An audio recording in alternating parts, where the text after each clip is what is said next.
Hello everyone, welcome to MES e-learning channel. In the last session, we discussed about set induction. So what is set induction? Yes, it is setting the stage ready, in the sense you're setting the students ready for new learning. Okay, now your students are ready for new learning. What next?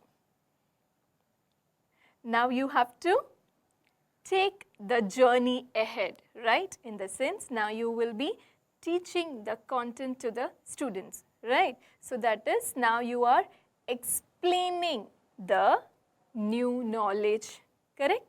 So that will bring us to our next skill, that is skill of explanation. So in this session, we are going to discuss skill of explanation. Now let's take an example.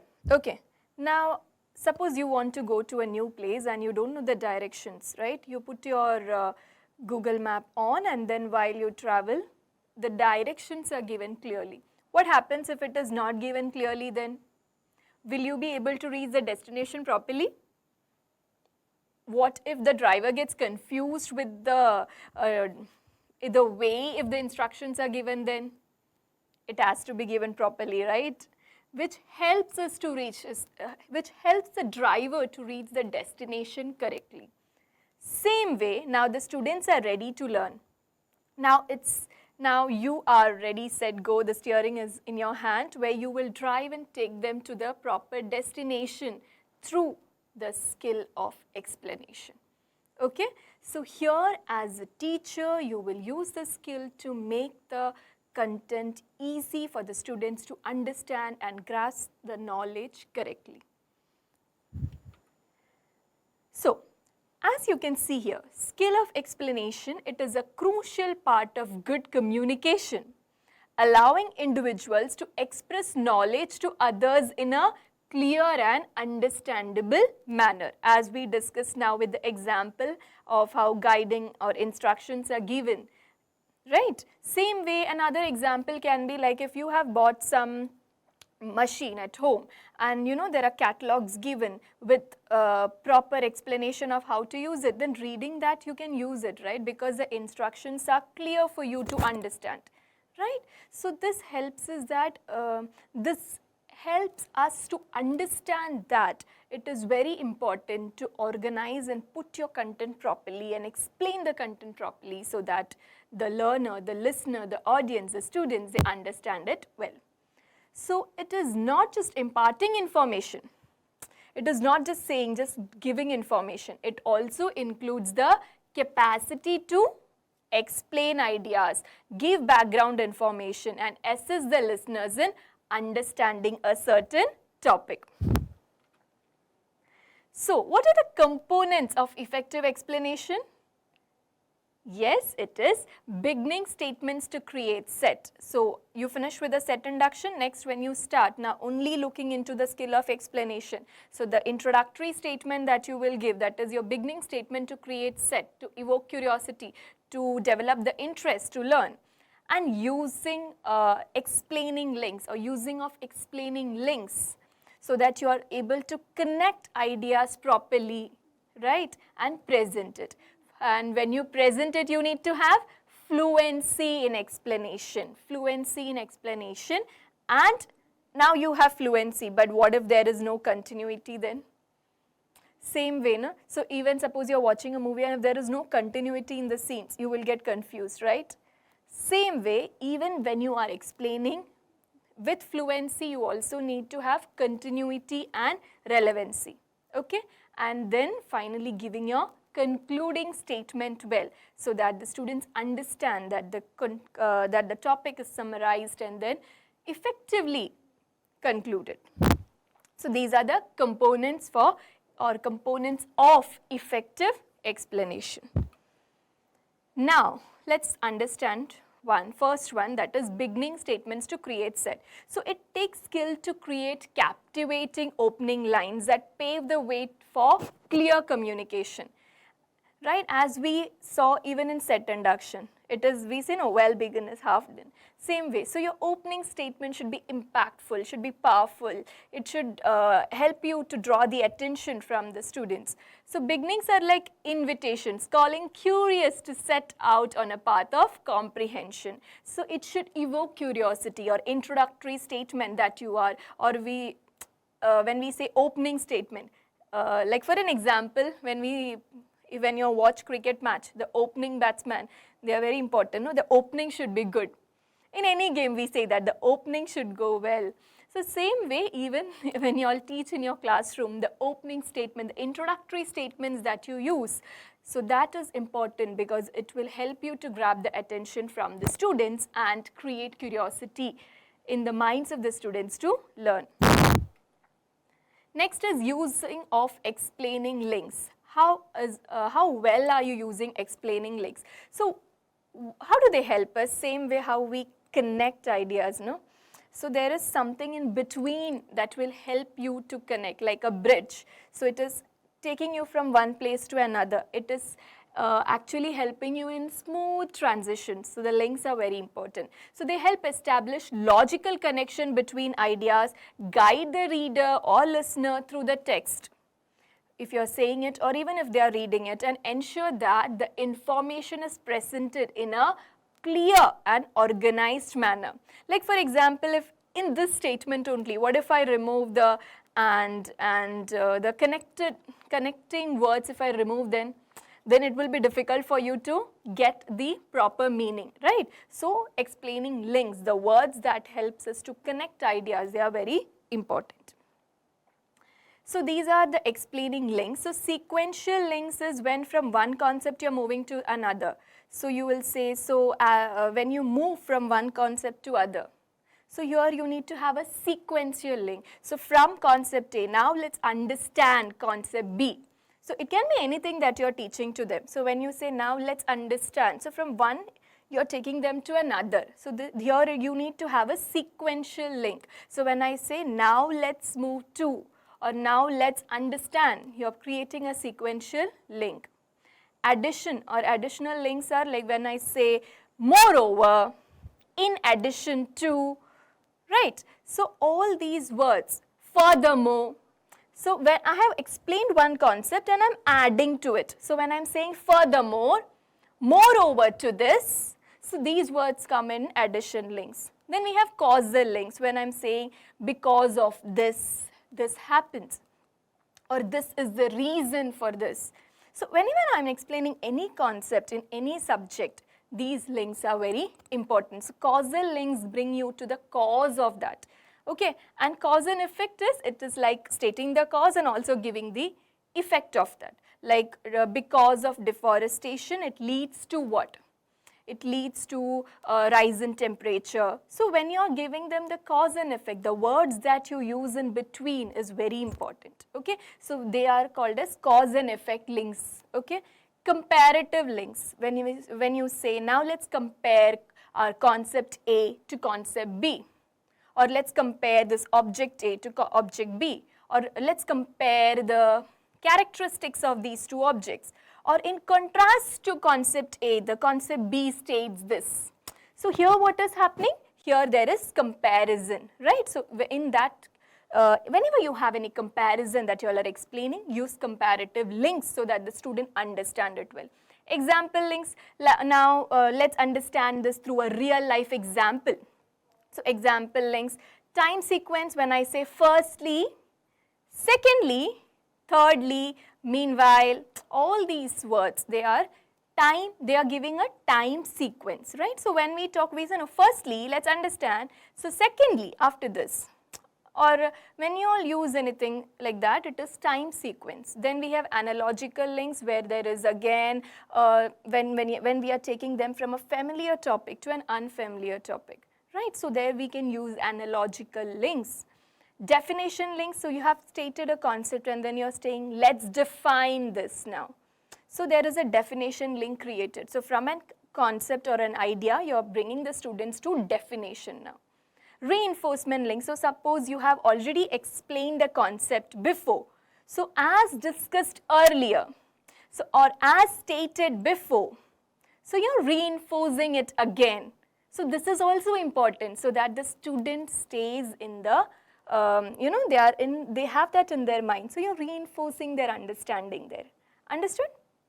So when I say, as we discussed before, right, all these things. And contextual link, when you are bringing two contexts, like as in context A and context B. Historical links is now when you were talking about an example and you're taking them to history. So as in the 13th century, such things had happened. So anything when you'll discuss or when you'll take them to history, then you're using a historical links there.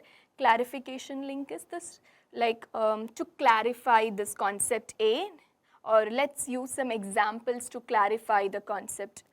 Or when you say, now let's understand this deeply. All these words, whenever you all are using to clarify any concept, there is clarification link.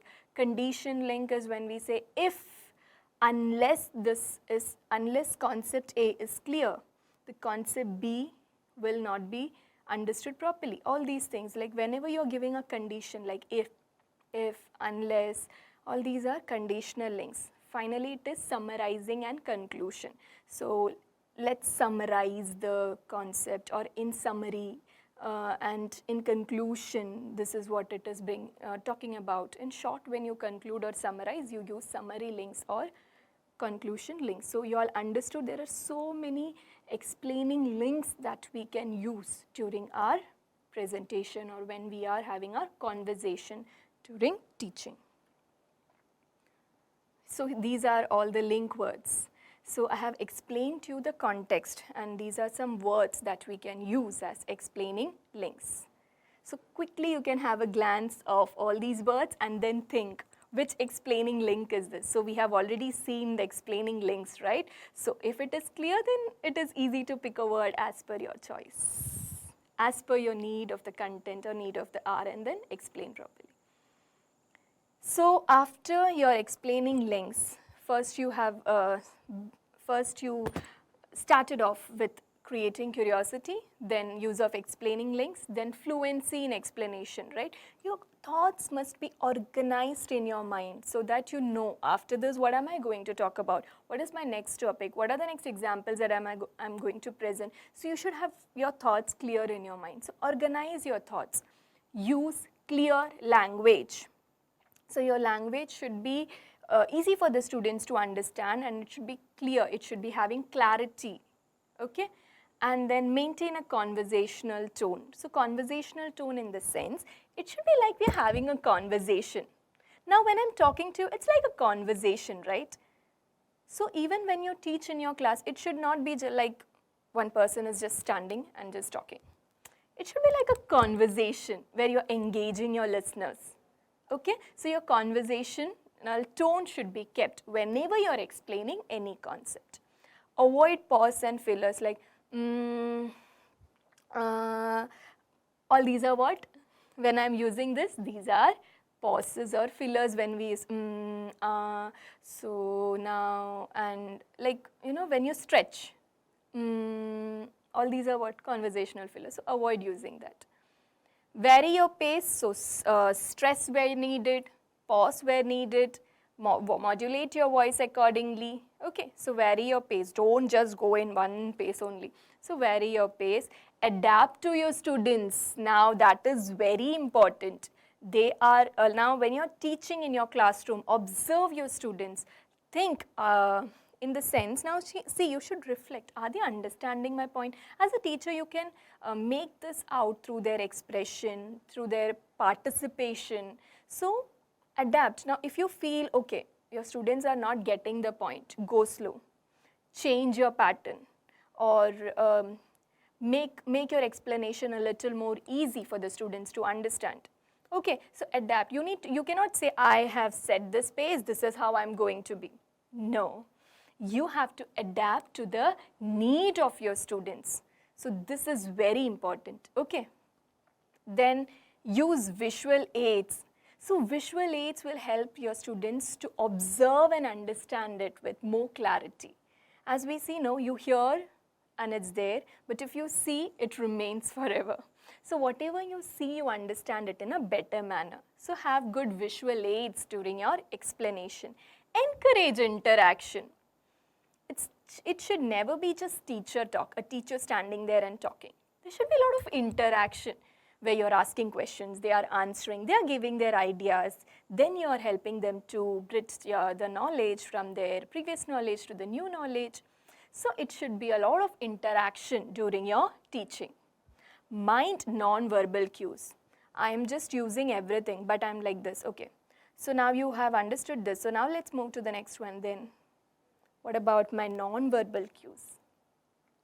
So that is also important. So have proper body language, facial expressions, your gestures are also very important. Be enthusiastic. You should have that passion for delivering the content, right? So it is if you don't have that enthusiasm, then how will you create that enthusiasm in your classroom or for your students? So for that, you should be enthusiastic. So explain or deliver the content enthusiastically with your energy and set the pace correctly and happily and energetically explain the content. So this is how you can set fluency in explanation. So I hope these points are clear. Now, continuity and relevancy. Now you have your fluency, but then what if there is no continuity? Your transition is from the first, then you're going to another topic, then again coming back to the previous one, then taking them to a new topic. Then there is lack of continuity, right? So transition should be very smoothly done. Children should not understand from yahan se hum yahan, from how did they come from here to there. So this transition should be very smooth. Okay, eliminate unnecessary repetition. So that can be avoided so that your students are not bored, and focus on the main point.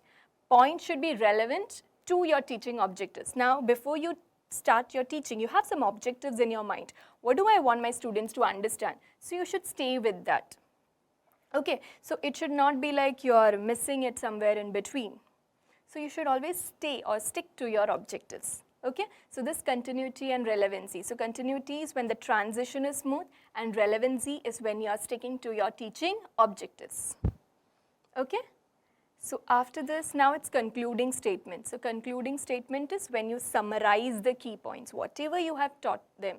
So you have, it is very important to summarize the key point, and now you have started off well, right? You have set the students through your beginning introductory statement.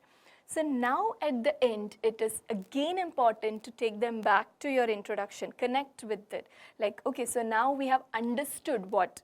So you have to take them to that introduction. So we have understood now. If I state my statement now, it will be like, so we have understood the skill of explanation, right? So I have connected with my introductory statement here. Encourage action or further exploration. Now, you can tell them, use this. Now, when I will encourage you, it will be in a way, start using more linking words in your conversations. Try her, and then even when you're presenting something and writing something, look at the linking words that you're using.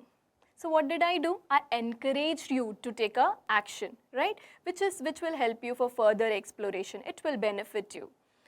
Tailor your concluding statements to the specific content and goals of your explanation. Like now we have understood the concept or the skill of, we can say now we have understood how to use the skill of explanation effectively in your classroom, right? So it is your concluding statement should be tailored correctly.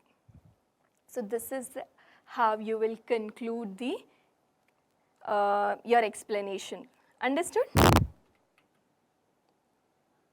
So finally, let's conclude with this statement, that is, embedding aesthetics in explanation is like painting clarity and elegance onto the canvas of understanding, transforming the ordinary into extraordinary, a masterpiece of knowledge. So use your skill of explanation aesthetically and make your teaching more effective so that your students enjoy learning in your class.